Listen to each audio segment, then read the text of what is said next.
Një ekspozit fotografike me monedat antike të Durrësit dhe Apollonisë antike u prezantua nga Banka e Shqipërisë për arkeologët e vegjël, një grup fëmijësh pjesë e shkollës verore në Fier.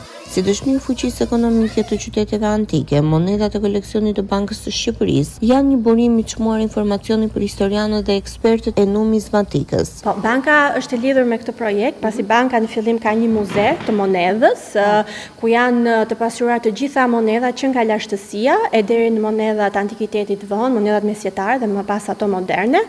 Dhe synimi i bankës është të promovojë, që t'japë informacion për publikun mbi historinë monetare të Shqipërisë që nga antikiteti e deri në ditët e sotme.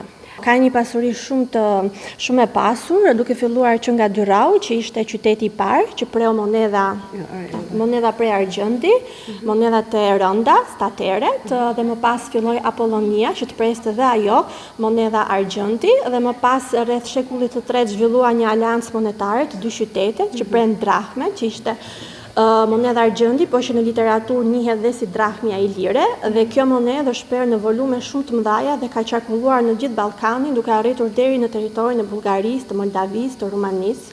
Në fakt është një ditë e veçantë sepse përmbyllim ditët europiane të arkeologjisë, por njëkohësisht e mbyllim me aktivitete me fëmijët, duke ju mësuar punën e arkeologut dhe se çfarë është muzeu dhe çfarë është një sit arkeologjik. Njëkohësisht gjen një thesar të fshehur, por që thesari nuk është i fshehur se janë monumentet, dhe ata do t'i gjejnë ata. Kjo për arsye për të treguar që sa të rëndësishëm ishin këta dy qytete dhe sa të zhvilluar ishin, dhe njëkohësisht për treguar zhvillimin e monedhës nga antikiteti në ditët e sotme. Dhe Banka e Shqipërisë normalisht ka një koleksion të pasur me monedha, por sot ne kemi sjellë muzeu në valizhe, le të themi, sepse kemi sjellë nëpërmjet fotove të printuara, jo vetëm fotot e Apollonisë, por edhe ato të Durrësit. Fëmijët e apasionuar pas arkeologjisë u bën pjesë e veprimtarisë informuese bashkë me vizitorët në parkun e Apollonisë. Mua më shumë më pëlqejnë statujat. Dhe mua më pëlqen më shumë që ka shumë gjëra të bukura, ka statuja, ka ndërtesa.